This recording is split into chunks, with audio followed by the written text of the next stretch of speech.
Belén. Aquí ya se menciona, ¿no? Bueno, esto porque vamos a contar un poco sobre la historia del nacimiento de Jesús en esta tarde y también de cómo es que se introdujo esta fecha, aunque mucho ya lo sabemos, pero siempre es bueno recordarlo, y datos interesantes también, o fechas incluso, para saber exactamente cuándo se instauró o digamos, se adoptó esta costumbre. Obviamente que no es exactamente una fecha, desde aquí hacia adelante se celebrará, pero siempre hubo un inicio de alguien, una propuesta de alguien que inicia todas estas costumbres, ¿no? De la Navidad, ¿no? Pero bueno, lo que sí es cierto es que Jesús nació en esta tierra, y lo dice la Biblia, en un pesebre. Y es para alegría como dicen los ángeles, para alegría del mundo, porque nacía, un Salvador. Bien, meditando en este versículo, vamos a elevar una oración al Señor. Estamos invitados los que podamos a doblarnos de rodillas para elevar una oración. Padre nuestro que estás en los cielos, santificado sea tu nombre. Te agradecemos, Señor, en esta tarde porque nuevamente nos vuelves a reunir aquí en tu casa de oración para esta ciudad de jóvenes, y permite que todo lo que vamos a aprender, Señor, lo que vamos a estudiar también, y la participación, los agradecimientos, hermanos, sean también allí aceptos ahí en tu trono de gracia. Permite que podamos también crecer espiritualmente, que podamos estar con nuestra mente y nuestro corazón atentos, Señor, también, y sobre todo con una disposición a recibir y a aceptar tu palabra. Que es con nosotros de inicio a fin de esta reunión, te lo pedimos en el nombre de Jesús. Amén. Pueden tomar asiento, hermanos, cuidado.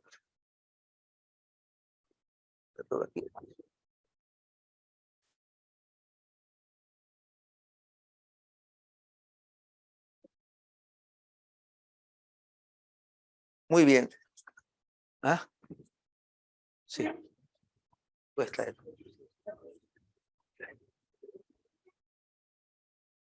Muy bien, ya hemos ponido, creo, la temperatura ideal. Y ahora sí vamos a pasar ya al programa de esta tarde.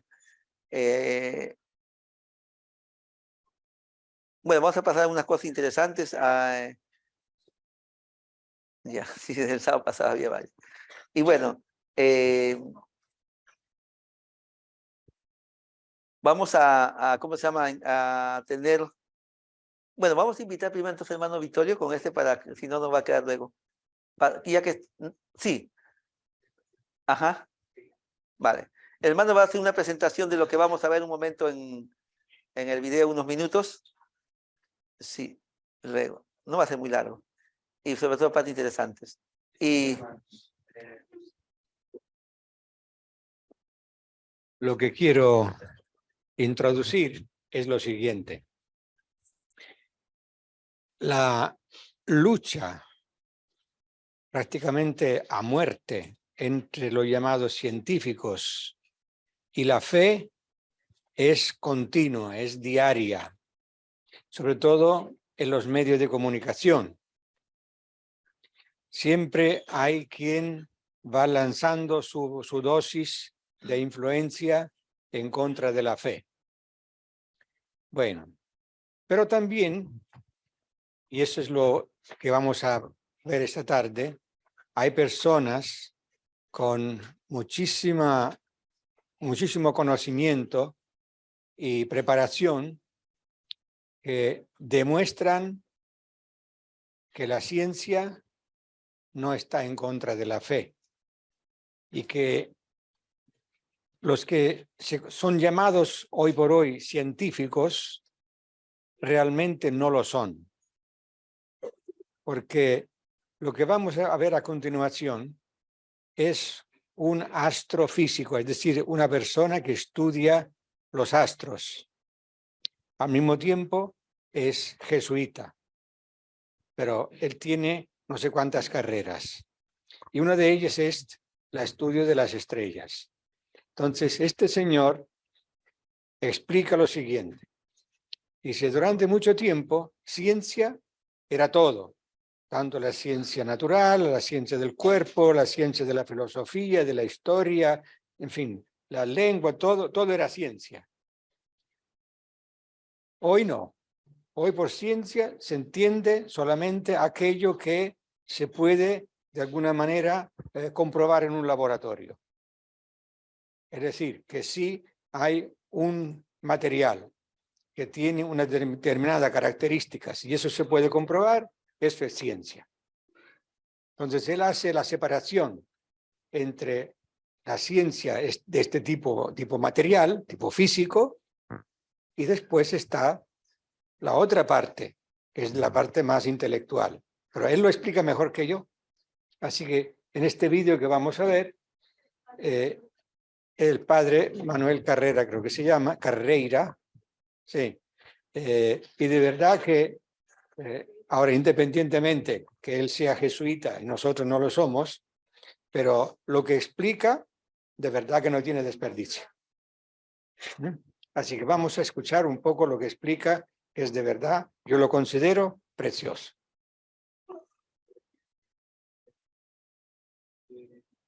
Padre Carreira, por alusiones, puesto que hemos hablado de fe y ciencia, y usted reúne en su persona al científico y al sacerdote, al hombre de ciencia y al hombre de Dios.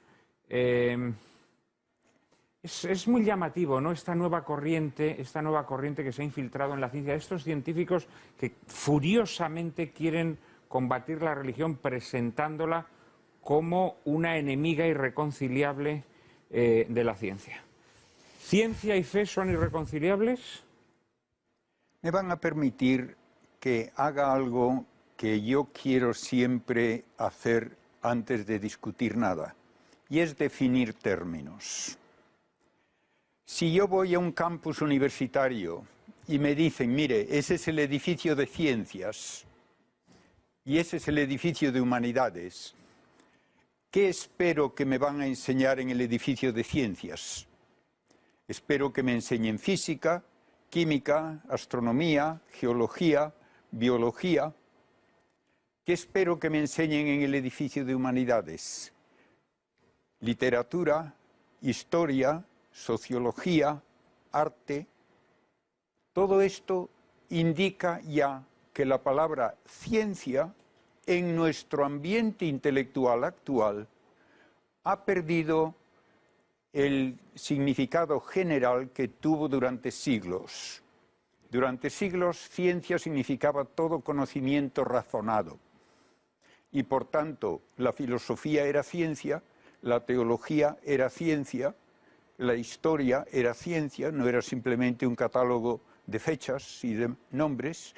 Y esto ahora ha cambiado de tal manera que lo único que significa la palabra ciencia en el lenguaje ordinario académico es el estudio de la actividad de la materia. Solamente eso. Y tiene que ser una actividad que al menos en principio puede comprobarse con un experimento. Y todo experimento dará lugar a medidas que pueden utilizarse luego con un formalismo matemático para expresar cómo actúa la materia, predecir qué va a ocurrir si sé qué estado inicial tengo y qué leyes rigen ese aspecto de la materia, y también me permiten inferir cómo era la materia antes para dar lugar a lo que ahora observo. Pues bien, toda la ciencia moderna me dice que lo único que hace la materia es transformar a la materia mediante 4 interacciones o fuerzas que llamamos la gravitatoria y la electromagnética de largo alcance y la nuclear fuerte y la nuclear débil de muy corto alcance. Lo que no puede explicarse por esas 4 fuerzas no es debido a la materia. Así tajantemente hay que decirlo. Por lo tanto, como científico, si yo digo, por ejemplo, que una poesía se debe a la materia y no a un espíritu humano, tengo que decir cómo paso de una de estas fuerzas a la belleza de la poesía. Como eso no se puede hacer, todo lo que es arte, plástico, literario, musical, queda fuera del ámbito de la ciencia. Usted sabe que ahora hay científicos o pseudocientíficos, algunos así de pelo escarolao, divulgadores, ¿no? Que sí, que explican que se escribe una poesía o nos emocionamos con una poesía por reacciones químicas que se producen en nuestro organismo. Ningún científico dice que una reacción química o física produce información, contenido de ideas. Ninguno. Y si no, díganme quién lo dice. No, científicos no, pseudocientíficos bastantes. Pseudocientíficos los hay a montones. Ningún científico le aceptará a usted, por ejemplo, que yendo al laboratorio depende de que usted dé una orden a unos productos químicos sobre la mesa para que haya una reacción o no la haya. Nadie dirá eso jamás. Se dice que la materia tiene esas 4 maneras de producir efectos que siempre son solamente transformaciones del estado de la materia y que además esos efectos son algo que se debe a la naturaleza de las cosas. Si usted quiere decirlo de una manera muy elemental, las cosas hacen lo que hacen porque son lo que son.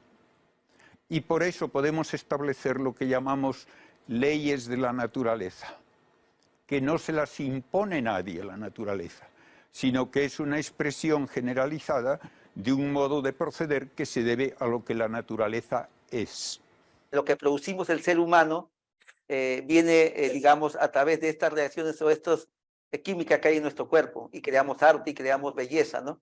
Y él está diciendo, no, no es a través, el cuerpo es cuerpo. Entonces él está diciendo de que para que nosotros creemos arte, creemos o creamos belleza, creamos cosas, diseñemos, es por el espíritu que tenemos. No se entiende, es a través del espíritu. Por eso es que él en otra, no está aquí. Ella es la conclusión que dice, nosotros somos cuerpo, somos materia, como cuerpo, ¿no? Y la materia no produce eso. ¿Ya? Pero lo que produce eso es el espíritu que está dentro de nuestra materia. Y ese espíritu, él al final en otra dice, lo da solo Dios. Y es cierto, en la teoría bíblica que dice así, ¿no? Bueno, o sería eso. Ese sería el ámbito de la ciencia, lo ha identificado extraordinariamente, con rigor de entomólogo.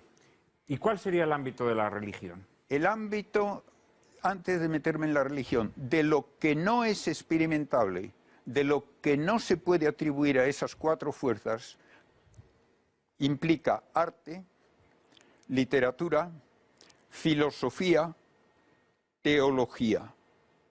Todo eso entra dentro de las humanidades que no tienen absolutamente ninguna comprobación experimental ni pueden ponerse en una ecuación. Dentro de ese campo de las humanidades, la fe es el conocimiento recibido directamente de Dios acerca de la realidad de Dios y del destino humano.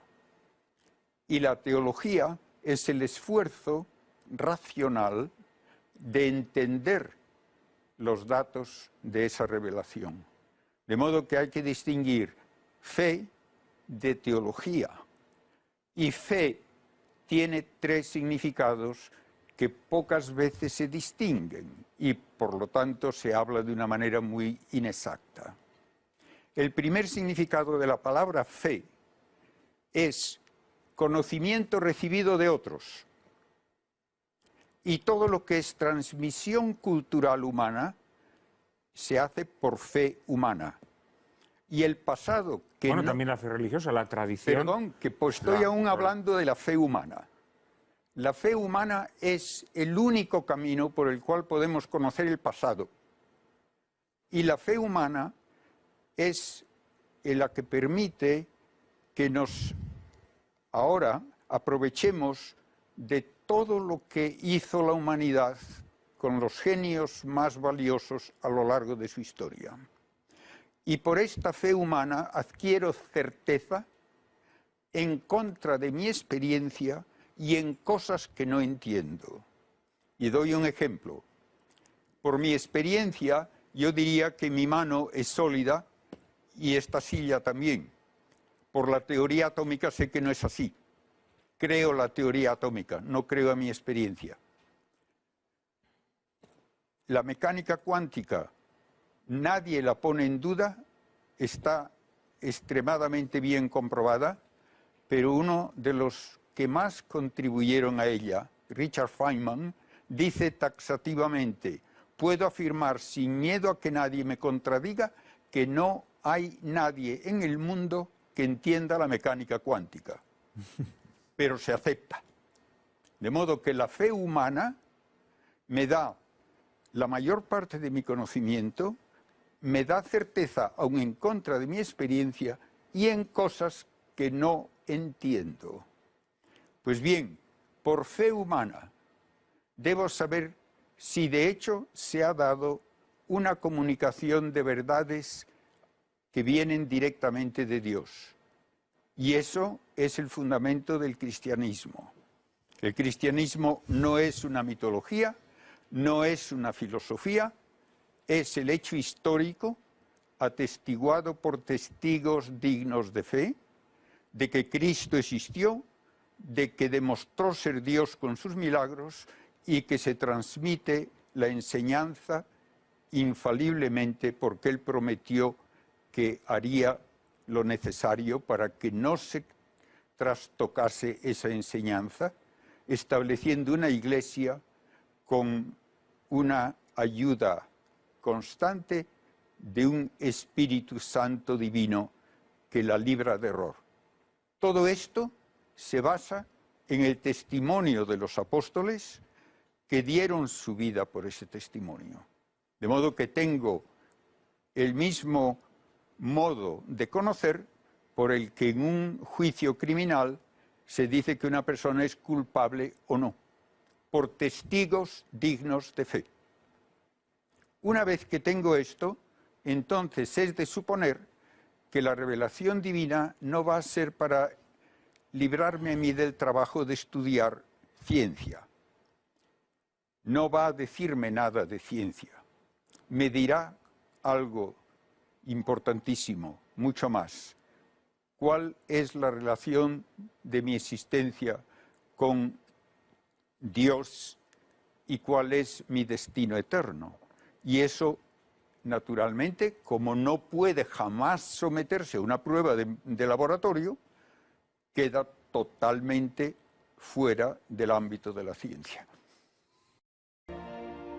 Estábamos hablando, muy buenas tardes otra vez, estábamos hablando de los límites de la ciencia, de esa confrontación casi belicosa, podríamos decir, entre esa ciencia endiosada que ha decidido que la religión tiene que ser expulsada a los suburbios de las supersticiones y que nada tiene que decir sobre las realidades de la vida.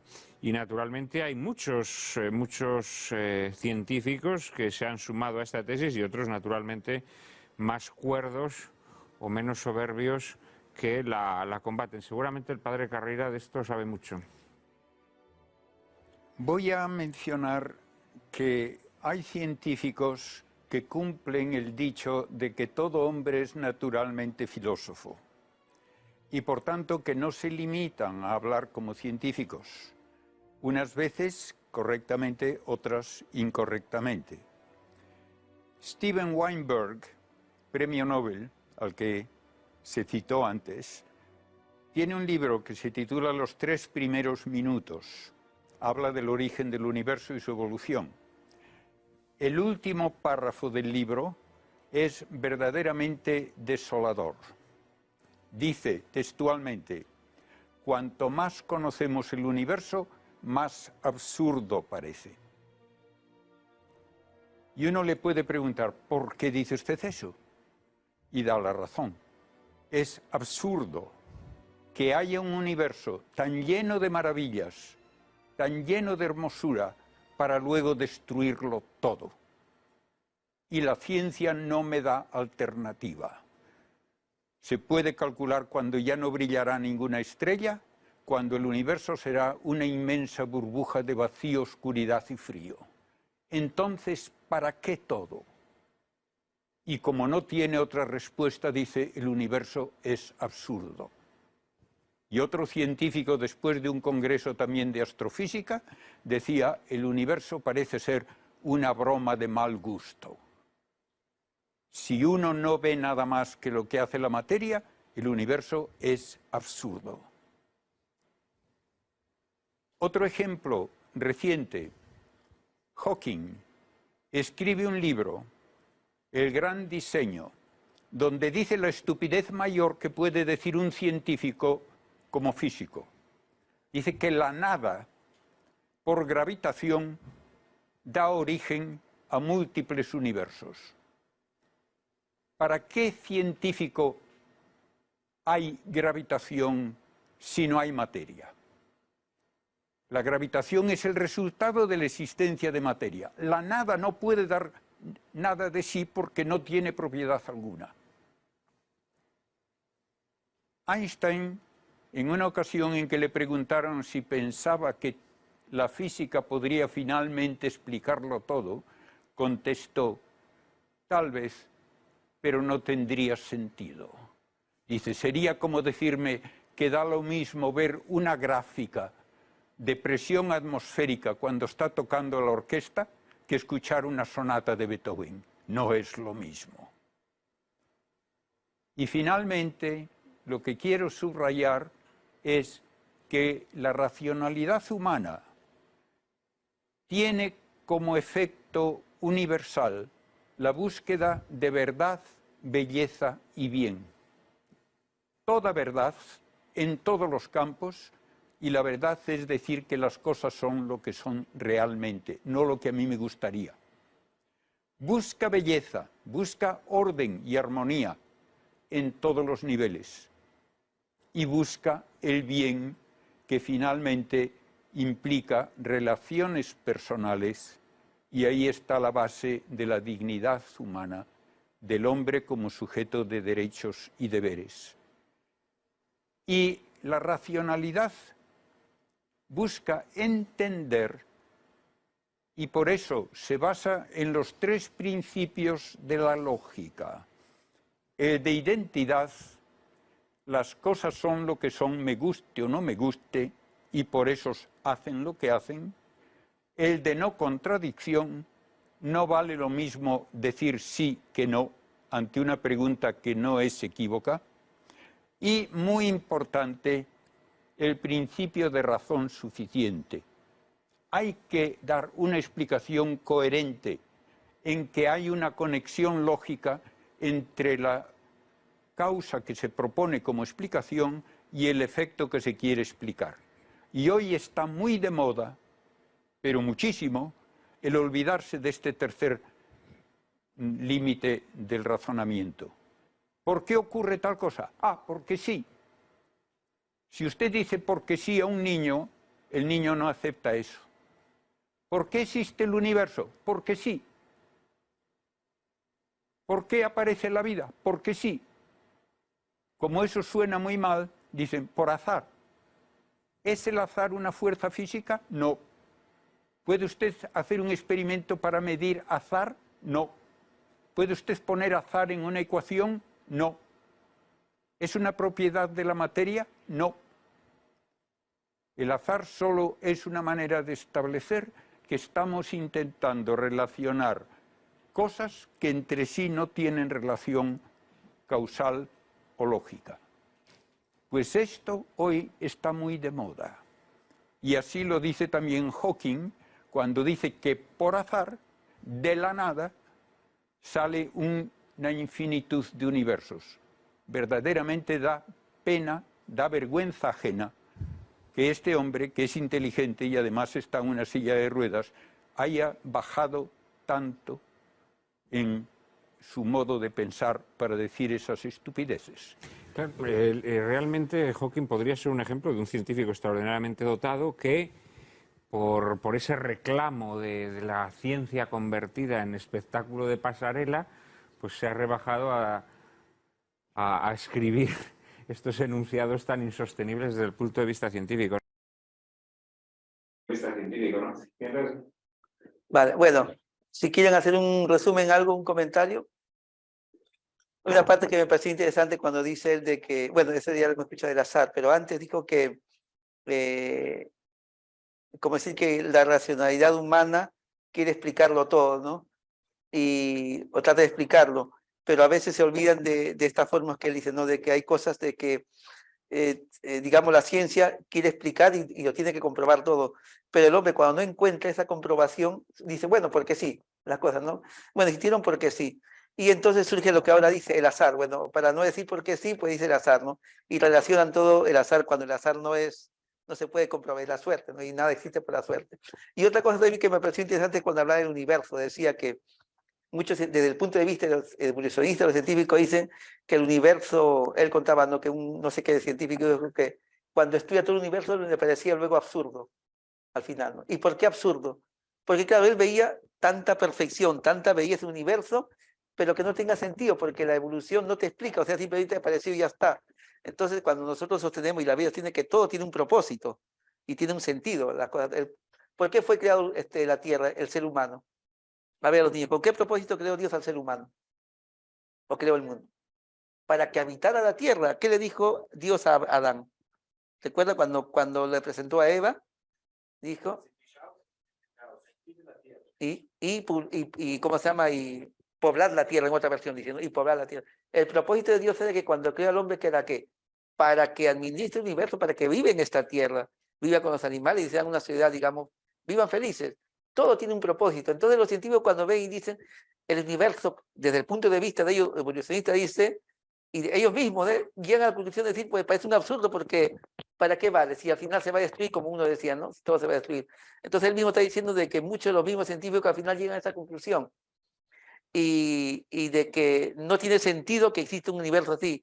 Pero claro, pero si uno lo ve desde la óptica creacionista, claro que tiene un sentido, porque Dios ha creado un universo. Ahora estamos estudiando justo en el tema de la segunda venida de Cristo, ¿no? Que entenderemos por qué existen esos astros, por qué existe el universo, y el Señor nos explicará justamente a los salvados toda esta ciencia, ¿no? del universo, ¿no? Entonces, claro que tiene un sentido el universo. Por algo lo ha creado Dios, ¿no? Bueno, interesante porque esta persona, como lo veis, es un astrofísico y una persona que, bueno, muy estudiada. Bueno, vamos a dejarlo ahí porque vamos a tener... Ah, bueno, hermano Victoria, a ver.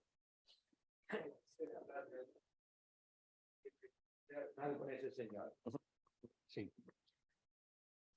Es un señor que parece ser que tiene más de 70 años, no se atascó ninguna vez, habla con una absoluta claridad, habla con un ritmo fácilmente asimilable, así que eso es una clase de retórica magnífica. Es decir, cómo hablar en público, para que todos los que escuchan pueden seguir el argumento, lo entiendan bien, y que sea agradable, porque uno escuchando así, uno no se aburre ni se duerme. Y un silencio, vamos, extraordinario. Así que de oradores así se pueden aprender lecciones. Claro, este señor no es un novato, es un profesor universitario y además, ¿de qué universidades? Así que no es una persona que haga aburrir a sus oyentes.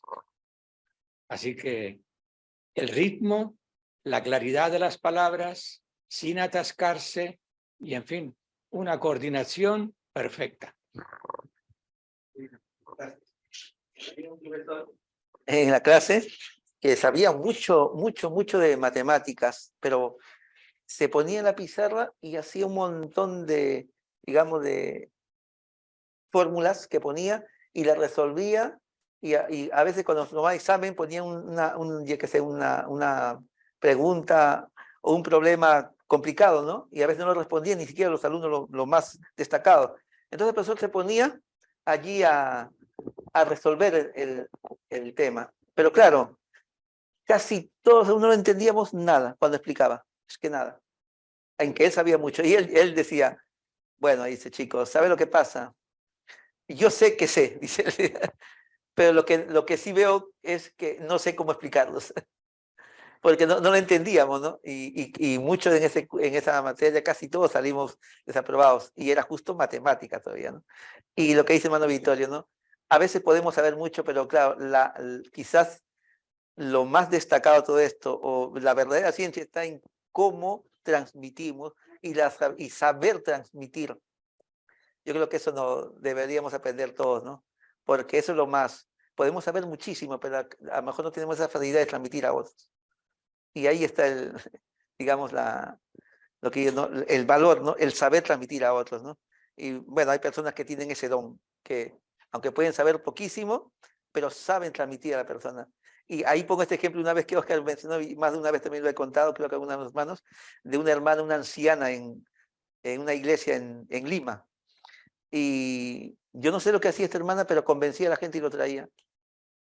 Traía cantidad. Siempre cuento que, a una vez creo que le he contado, había un congreso, unas conferencias públicas. Y ya llegó la hora y no había nadie en Puente Piedra, Lidia. No había nadie, o sea, nada. Éramos nosotros los organizadores, pero gente de fuera, nadie. Y la hermana llega, una anciana, ya mayor, ya falleció también, me imagino, seguro. Entonces, ¿o qué? ¿No? Ah, bueno, pues igual no, pues ya era mayor. Bueno, la hermana pequeñita ella, y entra y dice, uy, no hay nadie, hermano. Y dice, ven, vamos a buscar hermanos, llama a los chicos, ven, vamos a traerlos. Al rato aparece como más de 8 o 10 personas, pero ella con las 8 y 10 personas allí, no es que venían a las 8 personas juntas los traía a la iglesia. Y decía, va, qué don que tiene esta hermana. Y siempre cuentan de ella, que ella es muy misionera, pero trae gente. Pero les cuento un detalle. Esa hermana no sabe o no sabía leer. Entonces, ¿cómo les contaba a la gente para convencerla, no? Pues tenía este don.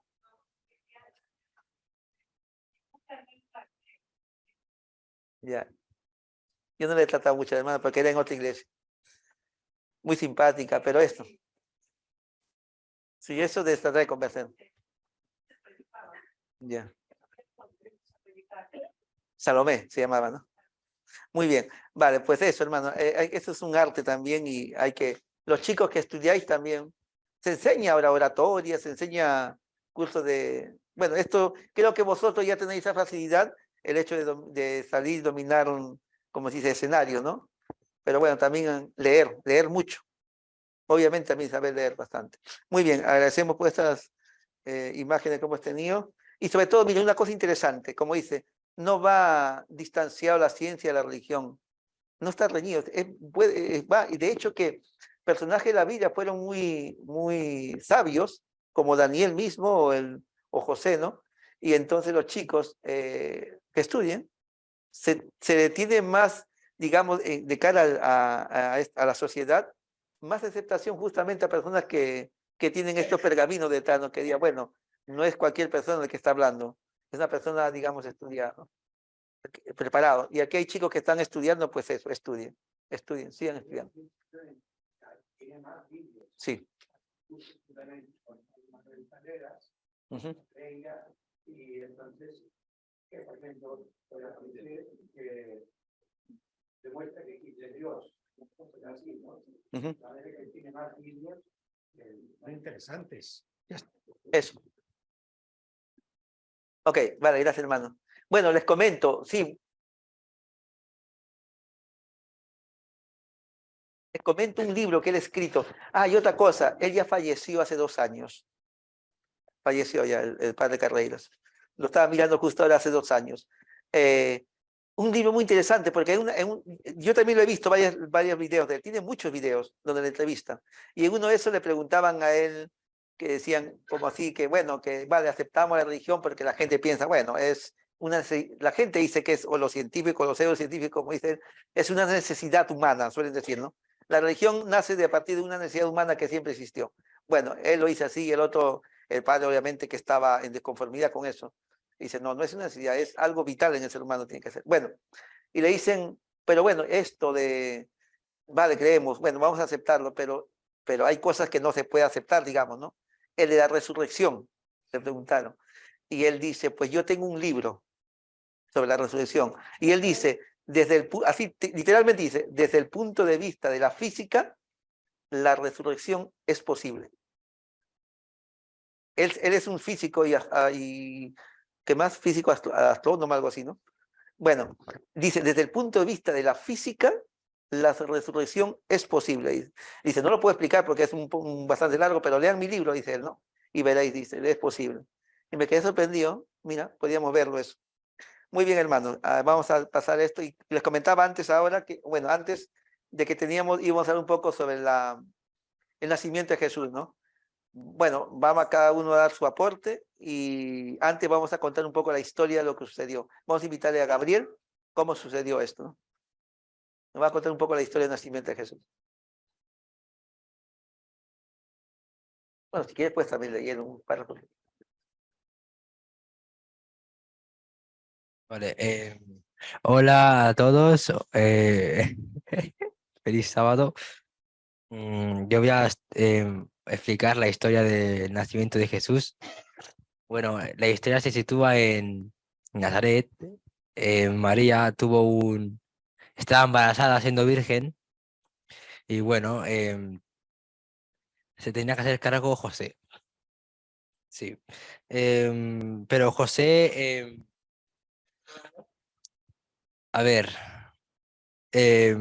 no quería, o sea, la quería dejar secretamente porque no quería infamar a María porque sería como un adulterio.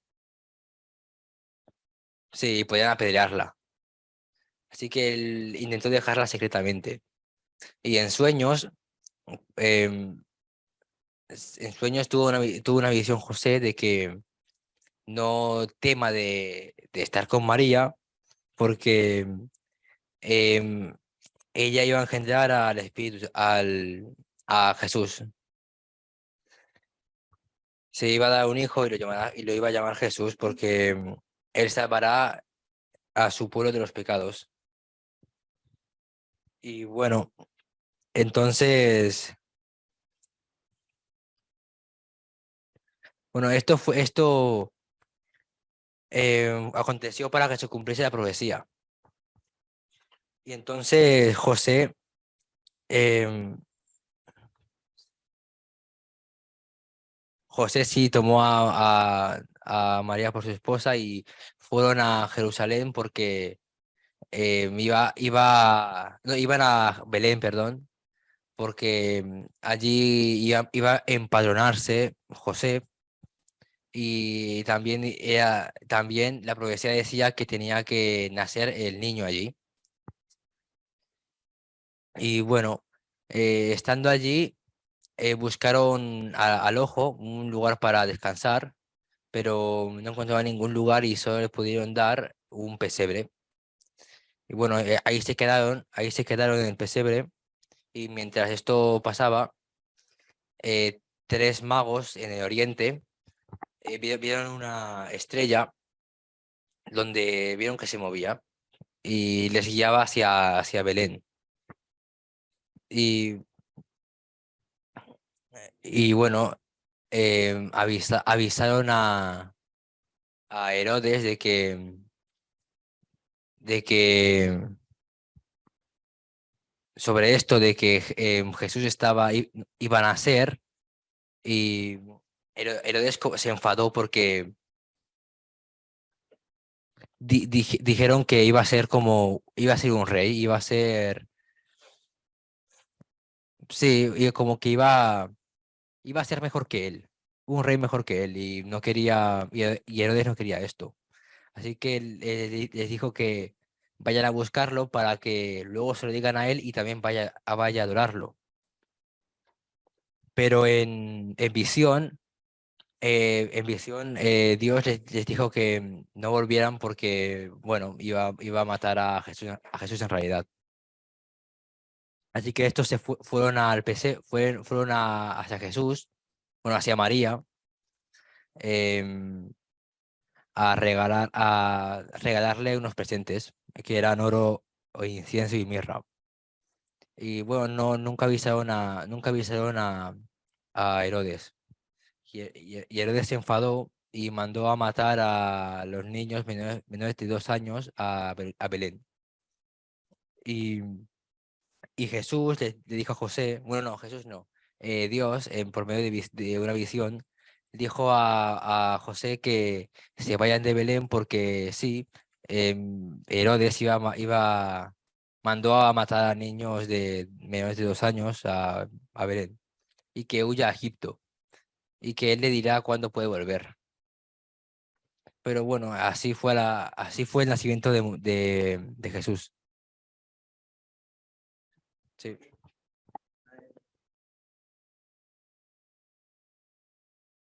En los relatos que ha comentado Gabriel dice que, sí, en uno de los relatos que ha mencionado Gabriel dice que él tenía, digamos, no, quiso dejarla, dice, ¿no?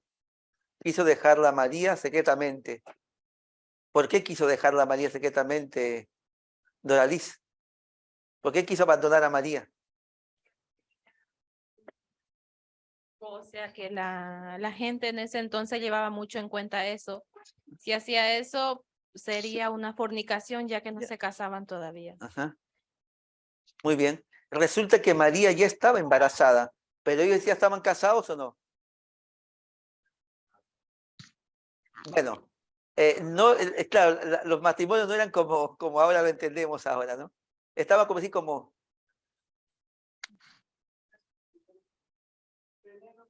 Al ayuntamiento, Ujú. es esa boda y después se hace la civil.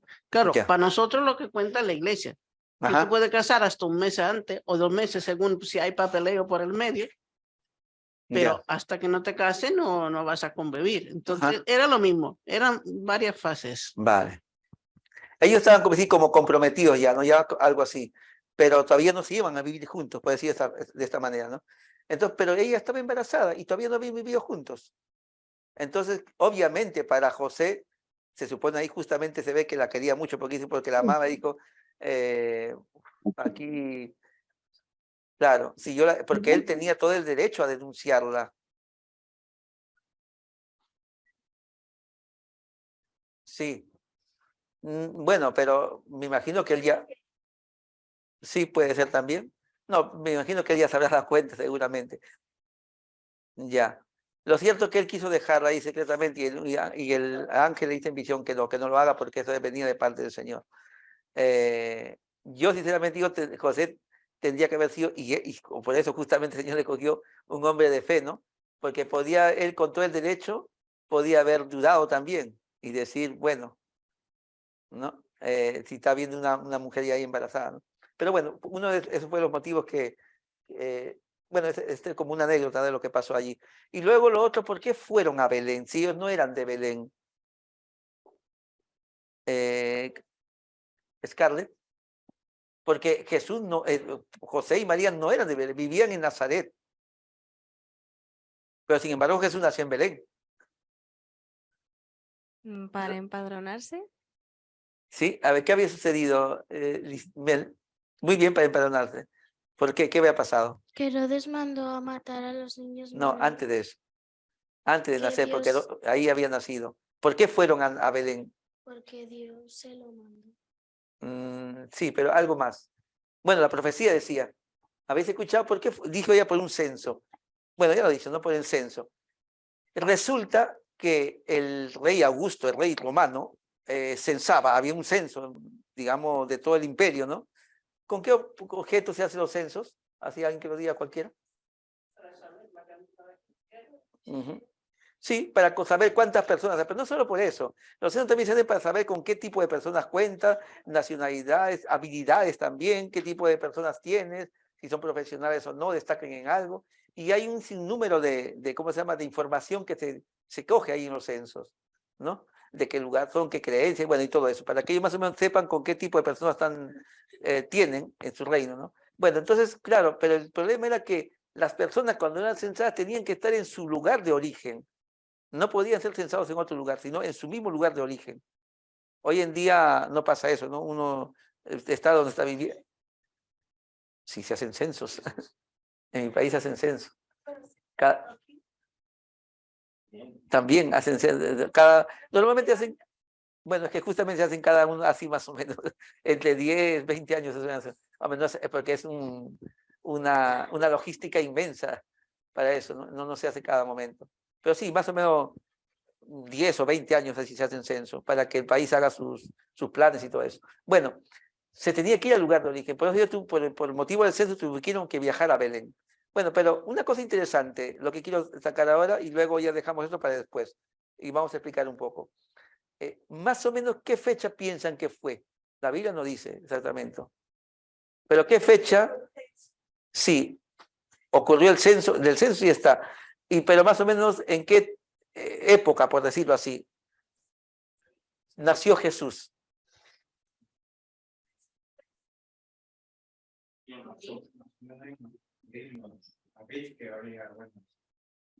¿Qué dicen? A ver, habéis escuchado, habéis, no sé, tiene estudio, no era. ¿Sí? Hermano Vittorio.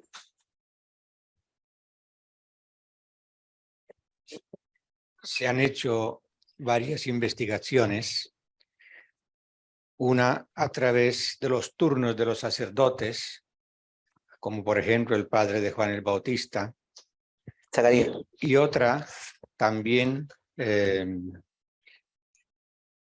a través de los rebaños en el campo, y otra también a través de las fiestas. Es decir, que resumiendo, no era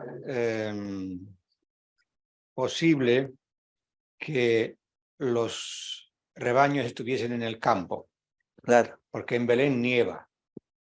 En Belén nieva, no es como aquí en Barcelona. Aquí alguna vez ha nevado, pero allí nieva prácticamente todos los años. Eso está a cierta altura.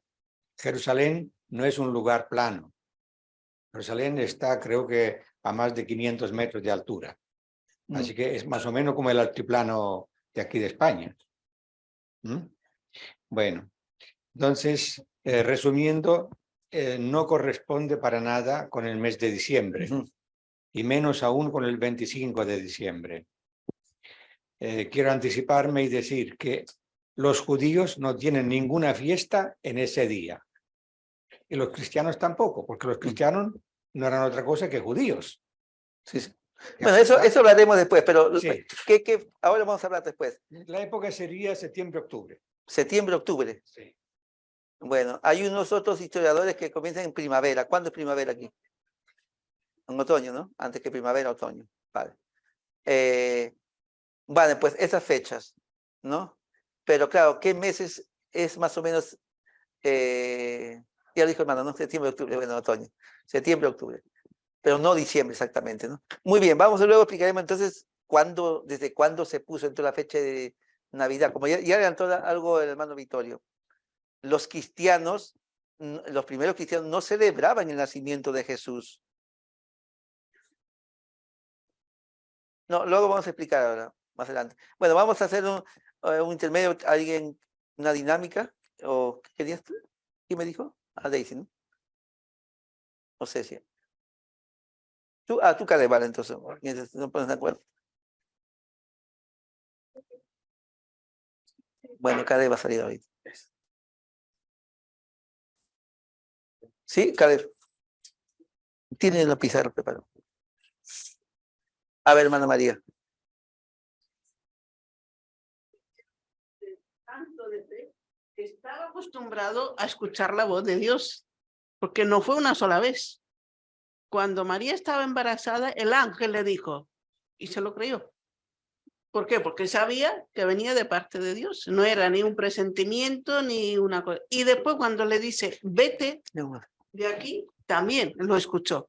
Entonces era como Abraham, eran personas de verdad, de fe, que estaban acostumbrados a tener relación con Dios, y Dios tiene muchísima manera de hablar a los hombres. Así que eso es muy, muy bonito, pues tener esa seguridad que es Dios que te está guiando y te dice, hazlo, no lo hagas.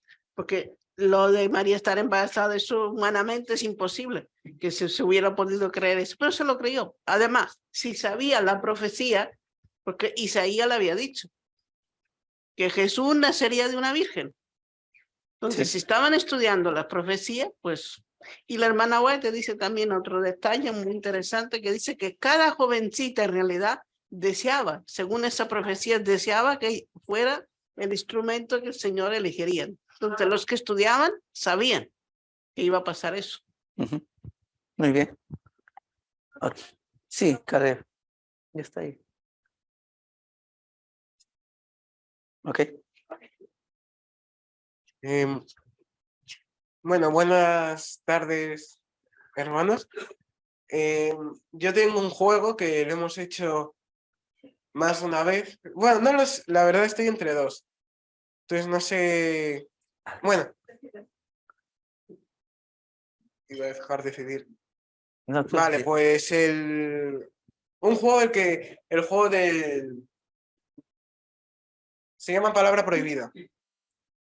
Que lo he hecho aquí varias veces. Trata de escoger una palabra, bueno, escogeremos un personaje y dentro de ese personaje, bueno, una persona se va a tener que ir fuera, va a tener que adivinar el personaje y otra persona va a tener que ser quien le da pistas al otro para que lo adivine. Entonces, bueno, quien sea la persona que tenga que adivinar saldrá fuera. Entre nosotros escogeremos un personaje y 5 palabras que no pueda decir la persona que le tiene que dar pistas a la otra. Cuando la que dé pistas, o sea, la persona que da pistas, al momento de decir pistas solo podrá decir una palabra, como mucho, bueno, sí, como mucho una expresión, pero no mucho más. O sea, no una frase ni explicarle muchos. Tiene que ir diciendo palabras por palabras.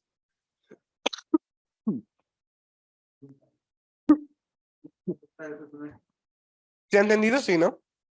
Bueno, ya lo hemos jugado. Entonces, ¿quién quiere salir y quién quiere quedarse? ¿Quién quiere dar pistas? No. Pero yo salgo, ¿tienes ahí? ¿Sí? Sí. Ya. ¿Y quién quiere dar pistas? Sí, no, uno tiene que dar pistas.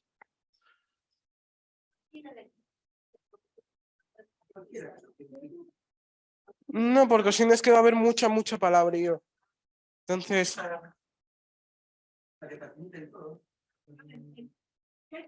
bueno, vale. Vale. Bueno, lo escribiré aquí.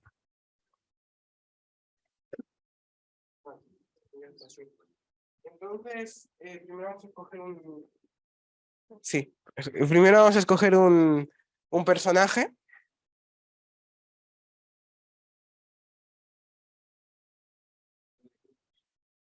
Sí, no, bueno, era para que lo propongamos entre todos. Escoger un personaje, pues, que tenga que adivinar mi padre. Muy fácil. Y a lo mejor-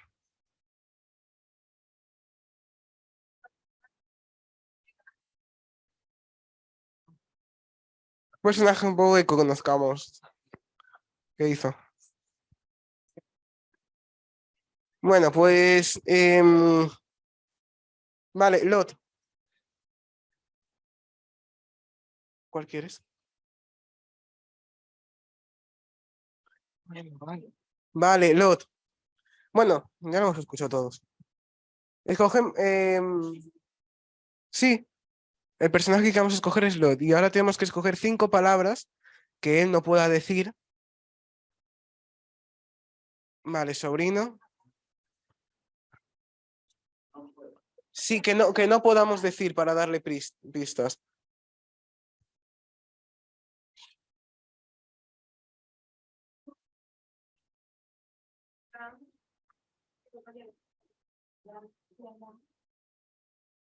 Sí, hijo. ¿Para qué se...? No sé, pues para... Sí. Bueno, Abraham.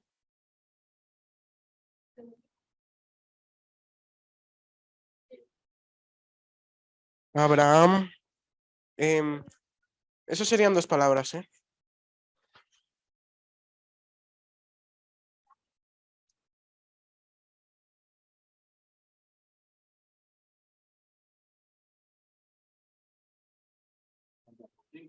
Sí, 5 palabras.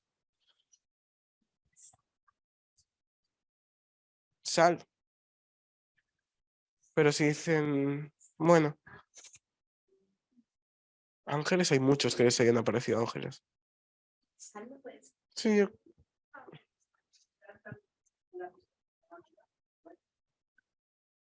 la cosa es que va a tener un tiempo y tendrá 1 minuto y medio para adivinar el personaje.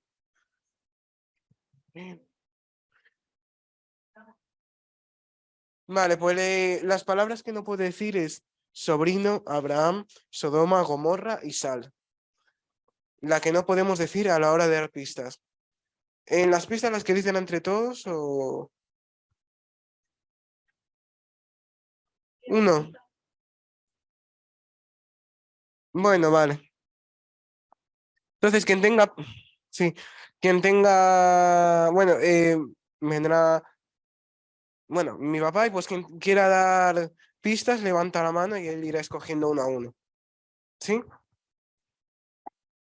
Vale. Pues que alguien lo vaya a buscar.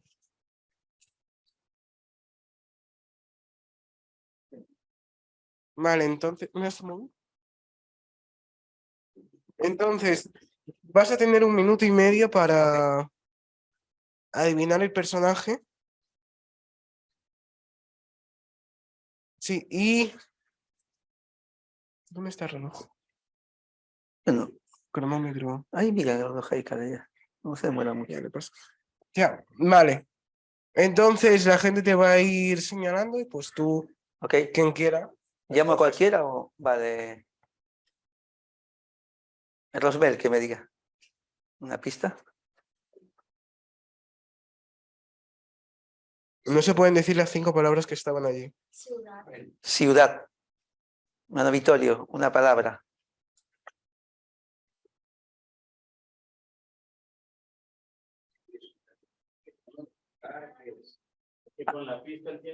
Ah, no, pero ¿qué es? ¿Personaje o lugar? Tengo que saber- Personaje.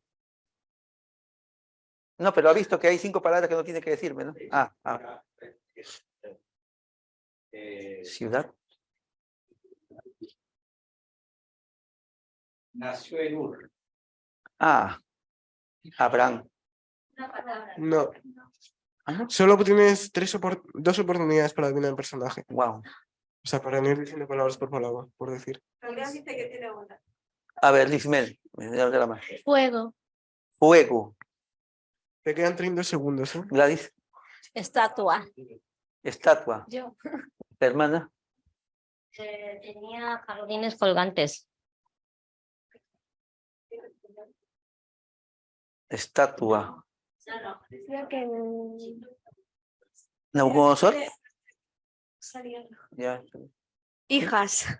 Hijas. Lot. Sí. Bueno, se te había acabado el tiempo. Pondré 2 minutos. Estaba Sí. pensando en Lot, pero como dijo, Babilonia.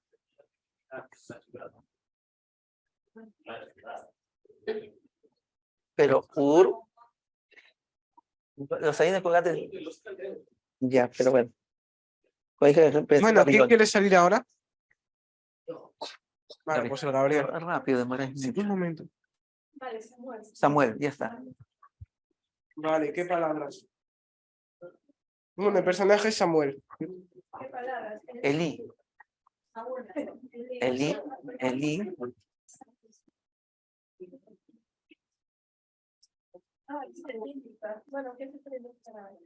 Yo propongo Elí y niño.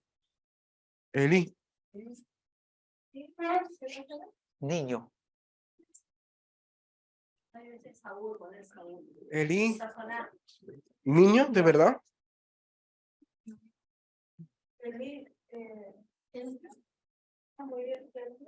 Ejemplo.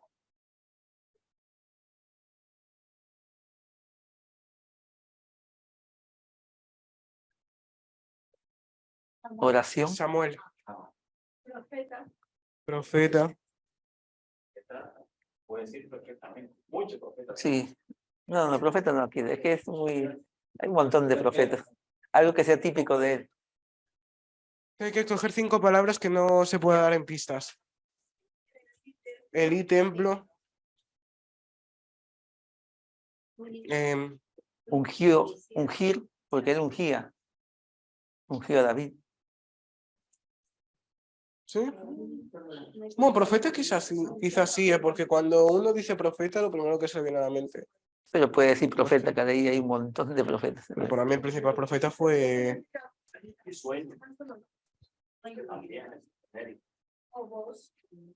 ¿Cómo? ¿Vos? voz. Vos. Ah, sí. Ah. ¿Cómo? Estamos acá. Por ahora, Elí y templo. Túnica también están diciendo. Vale, pues. Bueno, Vale, túnico.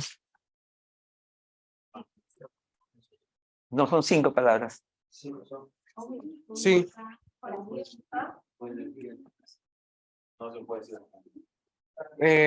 Ay, sí, ¿verdad? Por, El canapón. pero es que entonces en cualquier personaje siempre se puede decir sus padres. Es que puedes decirlo cualquier. Sí. Ah, que la idea era que alguien le dé Es que facilidades. no había caído, nunca le habían dicho su padre. Entonces.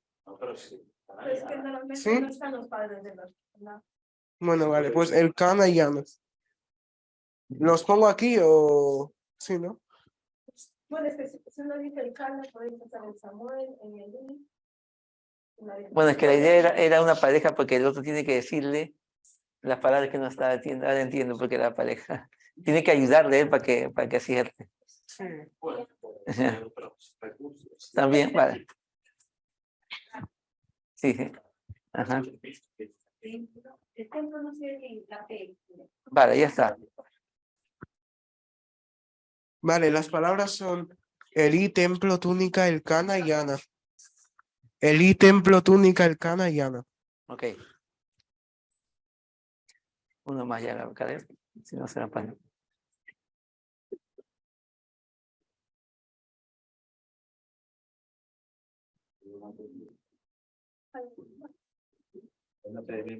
Sí, sí, está bien, ponlo. Es un Ya, máximo rápido, de Gabriel, la pide a alguien. Ya, pantalla. siempre me pasa. Vale, el comienzo tiempo, empiezo yo. Fuerte para escuchar todos. Oración, Llamamiento. llamamiento, Tiempo está corriendo. 3. Oración, llamamiento. 3. muchos animales, llanto, Ya, muchas lágrimas, primer hijo. Llevas 30 segundos. Sí, profeta. No, Mm, primer hijo. Cuando te he dicho primer Profeta, hijo, tienes para descartar primer un hijo. montón. Noé, ¿han dicho, creo? ¿O no? No sé, he escuchado eso.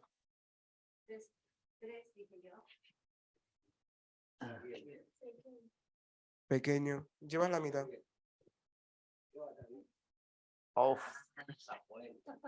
Esa es la cosa que digo, que no se pueden decir. Si se puede ser palabra por palabra, o sea, palabras sueltas, para no dar informaciones así. Su mamá. Ya, siguiente. Vale. Y el último. ¿Quién quiere salir? Ya, más cualquiera. ¿Un hermano? gente menuda. Es para ponerlo fácil. Her- ¿Quién? Pues creo que el hermano ya. Ya. Oh, bueno.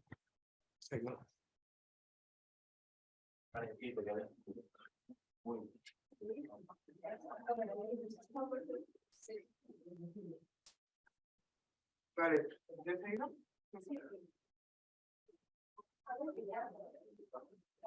Digo, ¿qué personaje? El móvil, lo que es esto, creo.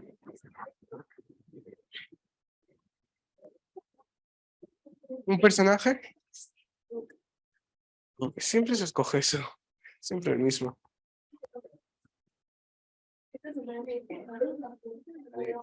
Dina. Ahí está. Naaman. Vale. Naaman. Sí, sí. Sí, bueno, pero 5 para lepra. Lepra. Sí, o sea, que no puedo decir. Bueno, Jordán.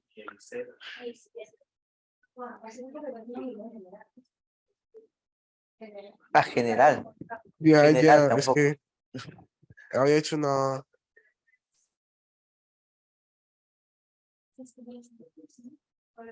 General.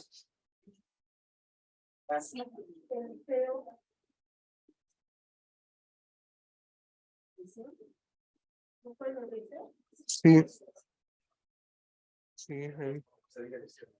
Es que. ¿Y ese también? ¿O qué otra palabra están diciendo? Bueno,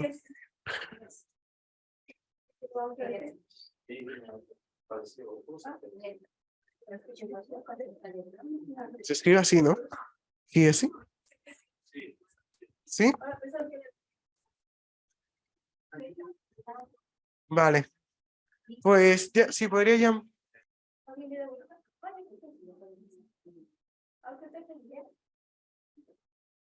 Sí.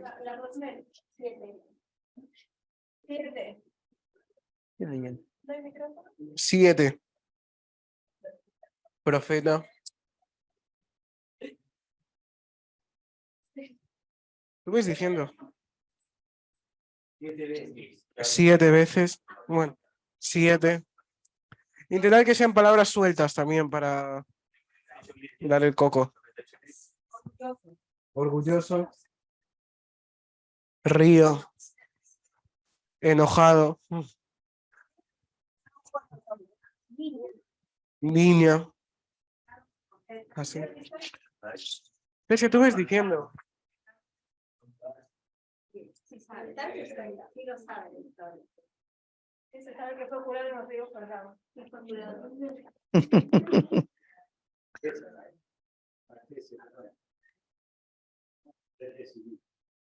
No fue recibido. Dilo, ¿quién era? Más o menos. Aunque no digas el nombre. Dale el micrófono, cara. ¿Sabes o no? Pero ¿sabes quién es o...? Vale, sí. Está. Pues esta sí mejor que sea para honra y gloria de Dios. Amén. Amén. Muy bien. Agradecemos a Caleb. Luego pasaremos a otra dinámica. Pero antes, quería comentarles, bueno, un poco sobre la historia de lo que habíamos leído, ¿no? La historia del nacimiento de Jesús, ¿no? Bueno, los primeros cristianos, como sabemos, no celebraban esas fiestas. La fiesta de los, ¿cómo se llama? De hecho, en la Biblia no se menciona, ni ninguno de los apóstoles en ningún momento en la Biblia ordenó que celebraran el nacimiento de Jesús. Prácticamente o sea, no existía esta fiesta, digamos así, ¿no? Ni siquiera se les pasaba a alguien decir, bueno, vamos a celebrar el nacimiento de Jesús, ¿no? No estaba, digamos, eso en la actividad diaria de los cristianos, era simplemente predicar el evangelio de Jesucristo, ¿no? Estamos hablando también en una época donde, ¿cuál era el imperio hegemónico allí? El imperio que gobernaba el mundo. Roma, ¿no? El imperio romano. Bueno, el imperio romano tenía muchas fiestas, digamos, fiestas paganas, fiestas que hay en todos los pueblos, ¿no? Seguro que cada uno sabrá que en sus países hay fiestas, ¿no? Fiestas tradicionales, fiestas de los pueblos, ¿no? Pues ellos también tenían sus fiestas, obviamente. Una de estas fiestas era, por ejemplo, la fiesta de los Saturnales, que se llamaba así, más o menos entre el 20 al 25 de diciembre. Otra fiesta también, la fiesta del, ¿cómo le dije? El Vitale Soles Invictus, que decía que más o menos qué significaba esta fiesta. Sí. No, quería decir el solsticio de invierno, o sea, la fiesta donde en ese día el sol llegaba a oscurecer, perdón. Sí, era el...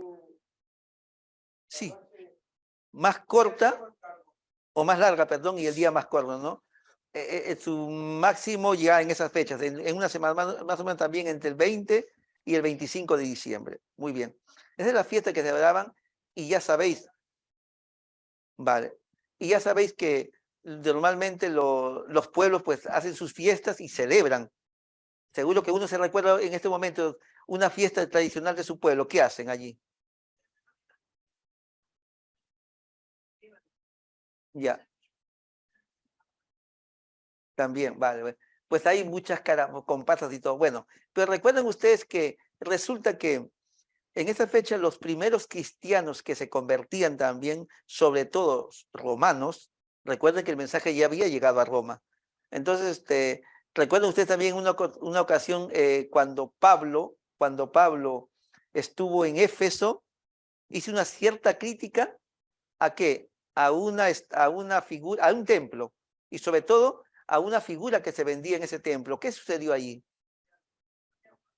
Casi lo matan. ¿Por qué? Porque para el pueblo esto era como decir una afrenta, se sentían mal. Y sobre todo también porque, aparte de por las ventajas, por las ganancias que había, no solo era eso, por las ganancias, porque es cierto que lo fomentaron esto los vendedores, ¿no? Los comerciantes de estatuillas decían, bueno, nos van a dejar sin negocio. Pero el pueblo, ¿por qué el pueblo le acompañó? Porque si era digamos, un perjuicio solo para ellos, en teoría, ¿no? Solo para los negociantes, podrían haber solo negociantes, dice, pero el pueblo lo secundó. Porque, claro, ellos entendían que era su diosa. Y entonces, claro, venir a alguien, y más aún un extranjero, decir que, o sea, cuestionar, vamos a decir así, a su diosa, pues todo el pueblo le acompañó. Y en esa ocasión, no, es que ellos pensaron que lo habían matado a Pablo. Lo abandonaron allí. Luego fueron a recogerlo, ¿no? Pues se levantaron fuertemente contra eso. Quiero decir con todo esto que las celebraciones, las fiestas, lo vivían los pueblos con mucho apasionamiento, ¿no? Pues sucede que ya habían ciertos enfrentamientos cuando los cristianos romanos, los nuevos cristianos romanos, denunciaban o no estaban de acuerdo con estas fiestas. Había mucho enfrentamiento, sobre todo esto, enfrentamiento entre estos nuevos cristianos que no estaban de acuerdo, que denunciaban, y los practicantes, los paganos, obviamente, que eran sus fiestas a las cuales las cuestionaban, ¿no? Muy bien, es un poco el preámbulo de cómo era la convivencia en esos tiempos, ¿no? Resulta que propiamente la palabra Navidad proviene del latín nativitat, algo así, ¿no? Que significa nacimiento. Nacimiento. Ahí proviene en el griego original nacimiento, ¿no? Es su origen griego, digamos, nacimiento. Y de ahí viene la palabra Navidad, de natividad. Bueno, fue en los años más o menos 300, ahora le digo la fecha exactamente. Entre el 300, lo perdí aquí, 20 a 353, en esas fechas. Un papa que se llamaba el Papa Julio I. ¿Sí, hermano Vitorio? Ah, bueno. El Papa Julio I, estamos hablando del Papa, pero estamos hablando de 300. O sea, más o menos todavía la iglesia se estaba consolidando. O sea, la iglesia, digamos, tanto católica, ¿no? Pero aunque católica exactamente no, estamos hablando de la iglesia de los que se llamaban un poco lo que la iglesia llama los padres de la iglesia, los padres de la iglesia que llama la iglesia católica, ¿no? Que eran un poco, muchos de los que eran discípulos de los discípulos de los discípulos de los discípulos de Jesús, vamos a decir así. Hay muchos personajes muy conocidos ahí, ¿no? Que conocieron, por ejemplo, los discípulos de... Recuerdo en una de estas reuniones que hubo, una de estas, ¿cómo se llamaba estas reuniones que hacían? Unos concilios, había llegado un discípulo de uno de los discípulos de Juan. De Juan creo que era. Un discípulo de uno de los discípulos, o sea que conocía un poco, sabía un poco, por decirlo así, un poco fresco, tenían las palabras de Juan, por decirlo así, ¿no? Muy bien, estamos hablando del año más o menos 300. Pues parece ser que no hay nada claro tampoco escrito que digamos un poco, como decir, ¿cómo se dice? No quiero decir la palabra favorecer, quiero decir otra palabra. Sí, hermano Victorio.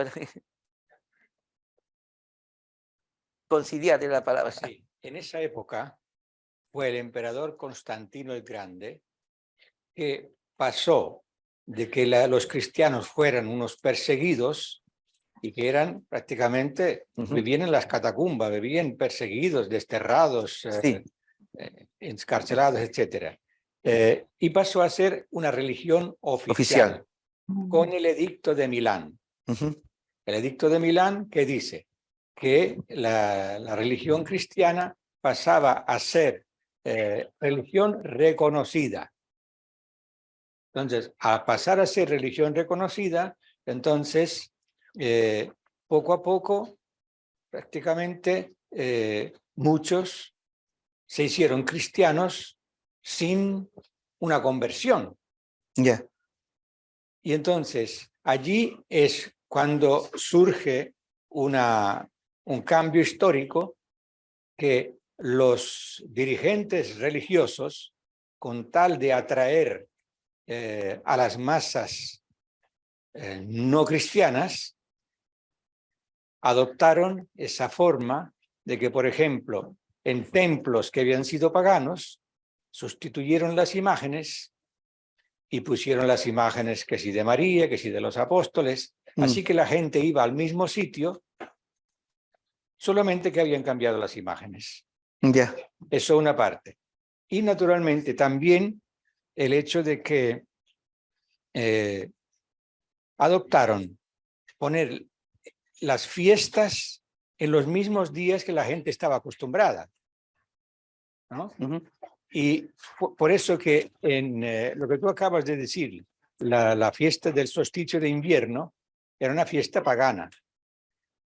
Entonces lo colocaron en esa fecha con la misma idea que más o menos los paganos celebraban el día del sol invicto, el sol no vencido. Pero nadie, ni los mismos obispos, una vez os lo he contado, estaba yo escuchando una emisora hacia primera hora de la mañana, cuando hacían un poco de meditación, y el mismo, un arzobispo dice, nadie lo sabe. Y efectivamente, no hay ni una sola palabra. ¿Qué hubiera costado haber dicho, por ejemplo, y en el tiempo del emperador Tiberio, dio esta orden de poner un censo y Jesús nació tal día? Pero no. Ya. Así que en la Biblia no hay ninguna mención, lo cual quiere decir que no se le da ninguna importancia al día del nacimiento.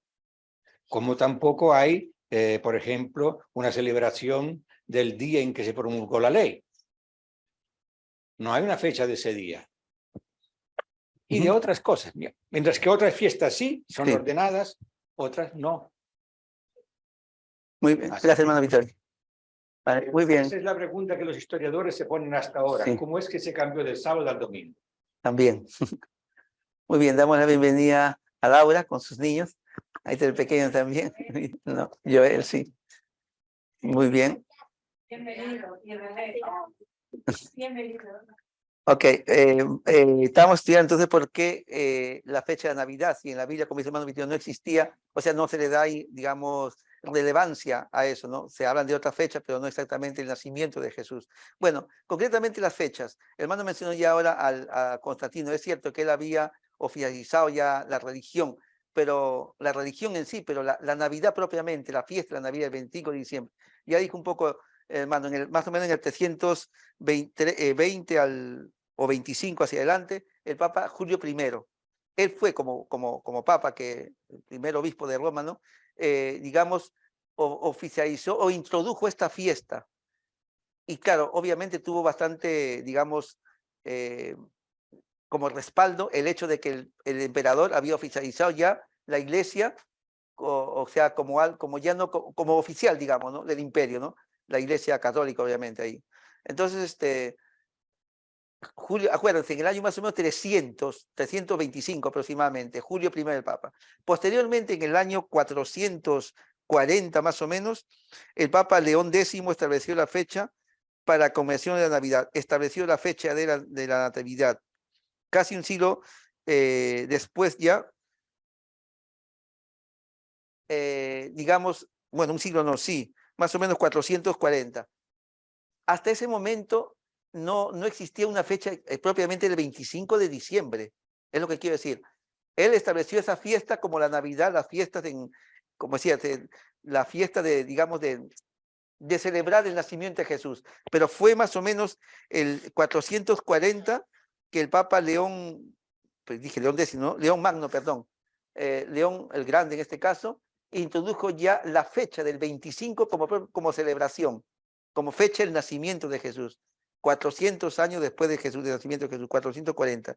Y el 529 ya el Papa Justiniano, el emperador, en este caso el emperador, no el Papa, sino el emperador Justiniano, lo ya oficializó como una fiesta de la Iglesia universal, una fiesta ya, en el 500. O sea, pasaron bastante tiempo hasta que se establezca como lo que hoy conocemos. Y lo demás que ha contado el hermano es cierto, pues ya la Biblia no dice nada de eso. Es cierto, y mucha gente tampoco, es que nadie lo sabe la fecha realmente del nacimiento de Jesús, nadie sabe. Y esto lo reconocen los mismos católicos, dicen esto es una fiesta, y ellos lo reconocen, y incluso está en la misma, digamos, en los mismos escritos, o los mismos sacerdotes lo cuentan, lo dicen, bueno, es una fiesta que ellos lo establecieron así, ¿no? Porque no se sabe el día. Y lo dicen así abiertamente, como para conciliar entre el paganismo y el cristianismo. Y hoy día, sí, y hoy día poco es lo como nosotros decimos, bueno, ellos un poco, ¿cómo se dice esto? La figura de ellos es esto, ¿no? Ellos cuentan como que era una manera de atraer a los cristianos, a los paganos, perdón, atraer a los paganos al cristianismo, ¿no? Claro, mirando de esa forma, dice, bueno, la intención era buena, porque nosotros también hacemos actividades para atraer, pero claro, en este caso se estaba estableciendo digamos, una celebración que no está escrita en la Biblia. Y aparte que la Biblia no lo ordena, digamos esto, ¿no? Y no solo eso, tiene un origen, digamos, pagano, se está estableciendo una fecha pagana como simplemente se está cambiando, prácticamente se está celebrando la misma fiesta y ¿cómo se llama? Simplemente se cambia de motivo, pero la fiesta era la misma, la fiesta era una fiesta pagana que se celebraba el 25 de diciembre. Muy bien, y como un dato interesante, como una curiosidad, más que nada, ¿no? Hasta ahí ya sabemos, ¿no? Más o menos en el 300, fue este Papa que introdujo eso en la fiesta, en el 400, el Papa lo puso la fecha del 25 de diciembre, y en el 529 ya lo oficializó como fiesta, el emperador como fiesta ya así universal de la iglesia, ¿no? Que se le tenía que celebrar todas las iglesias. Muy bien. Una curiosidad, ¿en qué año más o menos aparecieron el pesebre? Eso que ponen los adornitos, hacen el nacimiento, ¿no? Que significa un poco lo que, ¿sabes? Eso no fue en esa época. Fue más o menos en el año 1220, bueno, en la época en que vivió este personaje, 1220 más o menos. O sea, no es que cuando hacen el Belén, viene esa fecha, no. Pasaron 700 años después que se celebró, o sea, que se estableció la Navidad. Sí, en 1200. Y habéis escuchado el famoso San Francisco de Asís. Vale. Pues él dice que un buen día se le ocurrió en una cueva escenificar ahí el nacimiento con figuras. Puso figuras del nacimiento de Jesús, lo que llamamos el Belén, ¿no? O lo que se llama aquí el Belén, ¿no? Y allí, desde esa época, se cogió como costumbre, tradición, fueron copiando, y desde ahí hasta el día de hoy, ¿no? Hacen el Belén que llaman aquí, ¿no? El pesebre ponen ahí. Sí, o en la casa ponen esos adornos, todo eso. Bueno, fue esto una costumbre. Bueno, en todo el mundo hacen eso. Sí, ¿no? Tu país también hace, en Perú también lo hacen. El pesebre, el que ponen, bueno, el Belén le llaman aquí que ponen. Bueno, es un dato curioso. Pero bueno, hermanos, hasta aquí un poco hemos comentado esto del nacimiento de Jesús. Ya saben, porque ahora estamos justamente en estas fechas de las Navidades que se celebran, ¿no? Es una fecha prácticamente universal. Bueno, aunque hay culturas que no la celebran, también hay que tener presente eso. Nosotros porque vivimos en Occidente, no somos, bueno, tenemos la influencia occidental, digamos, prácticamente toda Latinoamérica, ¿no? Pero luego hay otras culturas. Hermano Vittorio, sí. Así es ortodoxa. Ya.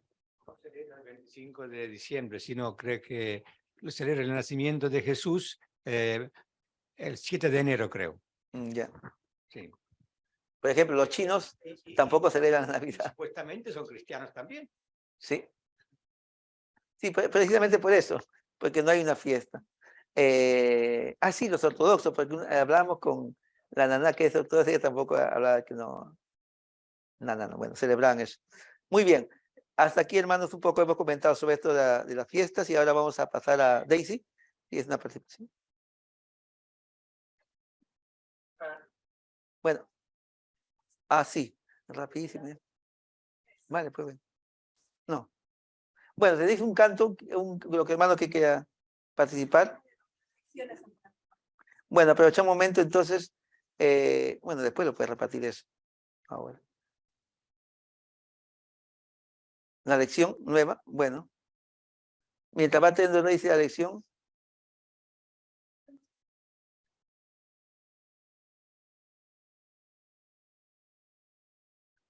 Bueno, ¿algún comentario más sobre la fiesta de esto del 25 de diciembre? ¿Alguien?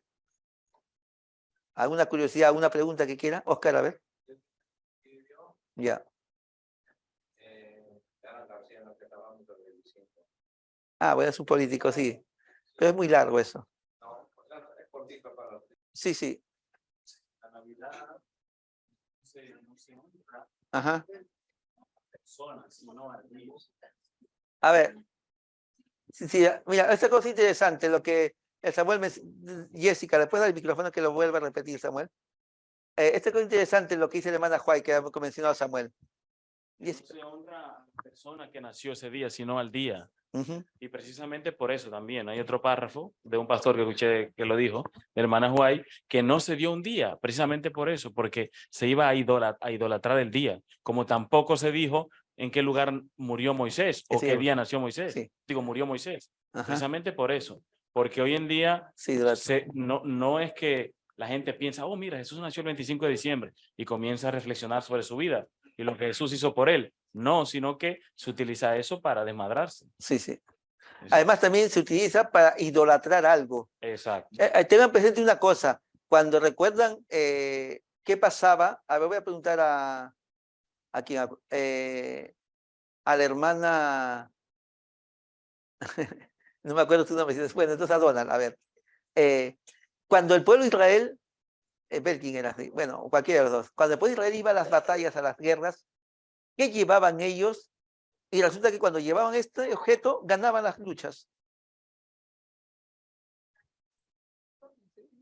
Llevaban un objeto y cada vez que llevaban este objeto, ellos vencían en las batallas. ¿El arca del pacto? El arca del pacto. Bueno. Y también se consultaba a Dios. Sí, sí. Pero normalmente ordenaban que se lleven esto. Es cierto que uno, pero ellos tenían como una especie de costumbre y se dan cuenta que cada vez que llevaban el arca, ¿qué pasaba? Vencían. Y al final, ¿qué sucedía? Que en una ocasión, ¿qué pasó? ¿Recuerdan qué pasó en una ocasión? Que consultaron a Dios. ¿Alguien sabe en qué momento ocurrió esto? Y Dios le dijo que no vayan, dijeron, consultaron si podemos ir a esta batalla. Y Dios dijo que no, en esta batalla no era necesaria hacerla o no iban a salir vencedores. Cada quien quiere comentar. ¿En qué momento fue eso? Bueno, que como pasó que en una época, donde estaba el sacerdote Elí, que era quien ministraba, hubo una guerra contra los filisteos y entonces el pueblo de Israel pues quiso consultar a ver si podían ir a la guerra y entonces le consultaron al profeta, le consultaron creo que al mismo profeta, bueno, no estoy seguro. El caso es que Dios acabó respondiendo de una manera u otra, respondió que no debían de ir a esta guerra porque no les favorecía. Dios siempre iba a buscar lo bueno. Y ellos, a pesar de que el mismo Dios, Dios mismo sí le había dicho pues que no fuesen a la guerra, pues se habían ya como que sí, bueno, encaprichado, bueno, se habían como que degenerado, se habían acostumbrado, sí, o se habían olvidado tanto que dijeron, oye, bueno, dice, pero si siempre, como siempre llevamos el arca y ganamos, dice, Dios les dijo que no, y dijeron, bueno, vale, pues llevamos el arca y ya está, sí o sí vamos a ganar. Muy bien, gracias. Así nada más. Lidia, a ver, ¿por qué resolvieron ellos llevar el arca si Dios le había dicho que no vayan a la guerra? ¿Por qué crees? Lo que ha contado Caleb, esta historia sucedió en la Biblia, está. Que ellos consultaron al Señor si podían ir a esta batalla y ganar, y Dios dijo no, que no era necesario hacer esa batalla. Y ellos dijeron, bueno, pues vamos a ir y vamos a llevar el arca. ¿Te acuerdas de esa historia? Sí, pero estoy recordando ahora, pero no se me viene la respuesta. Bueno, sé que al final lo llevaron y fracasaron también porque Dios no no estaba de acuerdo. Sí. Ya. Pero a otro hermano, ¿por qué creen que ellos hicieron llevar el arca? Es la pregunta. Gladys, a ver. Ellos siempre veían que con el arca ellos ganaban la guerra y el arca era como una especie de, bueno, como un amuleto, ¿no? Que ellos ya veían eso, que siempre que llevaban, pues les daba como suerte, algo así, Vale, digamos. muy bien, gracias. A esto quería llegar, hermanos. ¿Os dais cuenta de que si ellos eran un pueblo que se supone que obedecían a Dios, por eso iban y le consultaban, ¿no? Que estaban sujetos a lo que el Señor ordenaba. Pero resulta que Dios le había dicho que no. Y ellos fueron y llevaron el arca. ¿En qué habían convertido el arca? Como dijo Laís, en una especie de amuleto. O sea, en otras palabras, no estaban ya respetando ni mucho menos adorando al Creador, sino ¿a qué? Al objeto creado. Gladys. La forma como él lo explica, ¿no? Y dice, es que ellos es como que llevaran a Dios dentro de la caja. Es como si lo llevaran adentro. Y cada vez que iban, bueno, lo llevaban adentro, por eso ganaban. O sea, lo explicaba de una manera un poco jocosa, digamos, ¿no? Como lo que menciona Gladys, ¿no? Es cierto, ellos consideraban como que era como una especie de amuleto. Yeah. Y ya está allí, pero Dios no aprobó, pues su presencia no estaba allí. Claro. Aunque esté el arca allí. Sí, pero muy bien, gracias, pero lo que quería destacar un poco, gracias, era esto de que ellos al final ¿en qué convierten esto? Adoran no al creador, sino al objeto del creador, al objeto del creador, y no es eso. Entonces justamente por eso este era el peligro que cuando Dios también ya lo mencionó Samuel, cuando no dio el lugar, no publicó, digamos, no se hizo conocer el lugar donde nació, o no se dio, por ejemplo, el cuerpo de Moisés, porque a pesar de que ellos se rebelaban, estimaban muchísimo a Moisés. Y ellos decían que, bueno, si es que Moisés, porque claro, tener presente una cosa interesante, o sea, es cierto que la gente se rebela, es como uno con los padres a veces, ¿no? Que dice, mis padres se quejan, sobre todo los adolescentes, los hijos, se quejan los papás que les controla mucho, o las mamás sobre todo no les controla, o les hace comer cosas que no quieren. Pero después cuando no está la mamá, ¿qué están haciendo? O no está la mamá en casa un día, o dos o tres, son los primeros que están buscando, mamá, ¿dónde está la mamá? ¿No? Bueno, pues ellos lo mismo pasa un poco con Moisés. Es cierto que rebelaban, pero lo estimaban mucho, le querían mucho a Moisés. Y el peligro era que le idolatraran a Moisés. Y el lugar donde él murió se convirtió en un lugar de peregrinación. Entonces Dios no permitió eso. Pues precisamente eso ha pasado con las Navidades. Dios no permitió que el día del nacimiento de Jesús sea conocido o tenga importancia porque iba a caer justamente en lo que ha caído hoy. ¿En qué? En un día de idolatría. Pues ya ni siquiera idolatría a un ídolo que digamos, sino idolatría que al comercio, a la barriga, ¿cierto? También. Y entonces, digamos, de día, yo qué sé, santo, por decirlo, día especial, no tiene nada, nada. Ni mucho menos. Mira, y una cosa que estoy notando, antes incluso se escuchaba villancicos siquiera. Al menos en mi país se escuchaba villancicos. Ahora los mismos villancicos prácticamente han cambiado las letras. Las letras. Escuchaba... No, los villancicos, si dais cuenta, hace un poco de mención del niño Jesús. Aunque lo mencionan de una u otra manera, pero mencionan al niño Jesús. Sí, y escuché un villancico navideño, cuando mi hija estaba todavía pequeña, la habían puesto, creo que iba como en los colegios hacen cantar, tendría creo, no sé, 5, 6 o 7 añitos, y lo estaban ensayando, y ¿sabes qué decía la letra? No, pero no decía eso, sí. Vale, pues siquiera eso, porque habla del niño, siquiera menciona al niño. En este villancico decía, oh, qué bonito día, o qué bonita noche, cómo están las luces en la ciudad, y hablaba de las luces, de los adornos, de la comida de la casa, de los regalos que van a llegar, que vamos a recibir, y algo así, lo que se hace ahora. Y, de la familia que viene, sí, un poco hablan de reencuentro familiar y todo eso. Y yo digo, pero este es un villancico y no menciona nada, pero nada de Jesús ni de Dios. Importante es celebrar. Sí. En catalán. Ya. Importante es celebrar. Ya. Sea Dios, sea lo importante es celebrar. Pero al final, claro, uno puede decir, bueno, pero ¿y qué tiene eso? No, pero claro, estamos cayendo en una celebración que no tiene un origen bíblico, ¿no? Bueno, esta era eso, justamente, ¿no? Las Navidades, por eso no permitió el Señor. Bien, hermano, hasta aquí hemos llegado en esta... Ahora vamos a hacer un poco a Daisy que quiere comentarles algo. Por favor, ponen el nombre.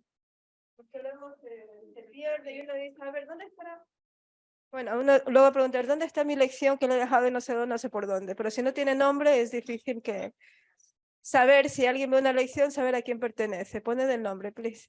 No, Bueno, no. creo que ya viene la lección ahí con una pequeña... Sí, en la primera página, unas líneas. Muy bien, hermanos, hasta aquí hemos llegado, vamos a finalizar toda esta reunión, vamos a recoger una ofrenda de la Sociedad de Jóvenes. Muy bien. Y vamos a invitar a la hermana diácona para que el 593, ya el fin se acerca.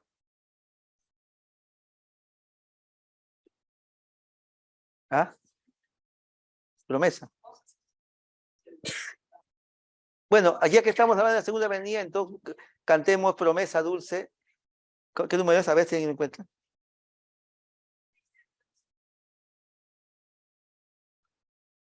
¿632?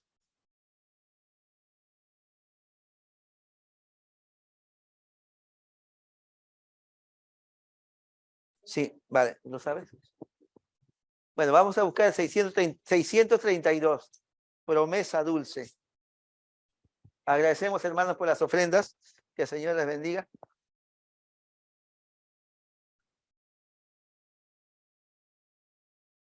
Y cantamos el himno 600.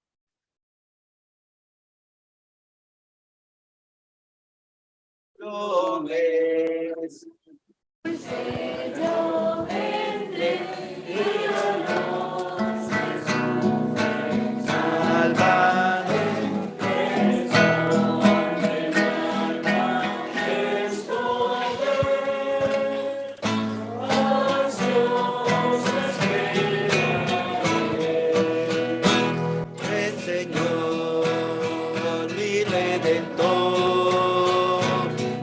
Señor, mi Redentor,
Señor, mi Redentor, responde mi alma, presto ven, Señor, mi Redentor.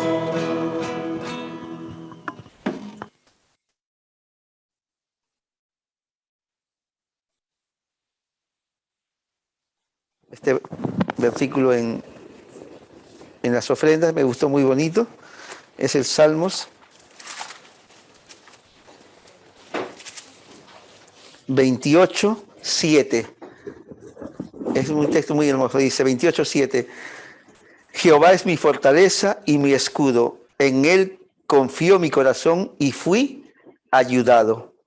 Por lo que se gozó mi corazón, con mi cántico le alabaré. Es muy bonito este texto porque dice, un poco transmite la confianza y la seguridad del salmista, ¿no? Cuando dice David, en él confió mi corazón y yo fui ayudado. A veces nosotros nuevamente cuando tenemos alguna dificultad, un problema, acudimos al Señor y es cierto, vamos, pero a veces vamos un poco con con ese deseo de que el Señor nos ayude, pero no vamos con la seguridad de que el Señor nos va a ayudar, que es muy diferente, ¿no? Vamos con la intención de que Él nos ayude. Pero el salmista no, aquí él dice, no, él no va con la intención que Dios ayude, sino con la seguridad de que Dios le va a ayudar, ¿no? Deberíamos tener esa confianza, ¿no? Y a veces pensar en que cuando el Señor nos ayuda, claro, lo que pasa es que nosotros pensamos que cuando recibimos una ayuda aquí va a ser algo siempre lo que nosotros pensamos recibir, que sea la solución o lo mejor para nosotros, ¿no? O el bien que queremos, no la respuesta, ¿no? Y ya hemos escuchado o hemos leído muchas veces en Romanos que dice, y sabemos los que aman a Dios, les ayudan a bien. No está diciendo de que todo sea bien, ¿no? Sino que todas las cosas les ayuden para su bien. O sea, que puede ser que alguna cosa a lo mejor no sea lo que nosotros esperamos, pero será por el bien de nosotros, ¿no? Eso es lo que más, y a veces no entendemos eso, ¿no? Y claro, si vamos con esa, con esa disposición a recibir lo que el Señor nos va a dar y sabiendo que esto nos va a ayudar para nuestro bien, porque suelen decir esto mucho los emprendedores, ¿no? Dicen, cuando ellos siempre aconsejan y dicen, bueno, emprende un negocio, pero si fracasas, no te hunda, porque eso te va a servir como lección a seguir adelante, ¿no? O sea, vas a aprender, vas a corregir los errores que has cometido y bueno, que saques una lección de eso, ¿no? Bueno, pues es un poco así también, ¿no? De que el Señor permite algunas cosas que nos pasen, seguramente, y nos va a pasar y nos han pasado seguro, pero es para lección de nosotros, para aprender más, ¿no? Bueno, quedémonos con esta convicción que tiene David, que dice el Señor, en él confió mi corazón y yo fui ayudado. En esta semana, pues confiemos en el Señor en cada una de nuestras actividades que realicemos. Amén. Vamos a elevar una oración al Señor, entonces nos postramos de rodillas y todos los hermanos que puedan arrodillarse, lo hacemos. Y un joven voluntario, o los nombro, o una niña. Sí. Bueno, vamos a escuchar a Scarlett. Señor Jesús, que estás en los cielos, santificado sea tu nombre. Gracias por este nuevo sábado que nos has dado para estar aquí y gracias por todo lo que nos has enseñado hoy en la sociedad de jóvenes, que todo lo que hayamos escuchado lo podamos poner en práctica y que se nos quede y no se nos olvide. Cuídanos siempre y que cada sábado podamos estar aquí. Todo esto te lo pido y te lo agradezco en el nombre de tu Hijo amado Jesús. Amén y amén. Amén.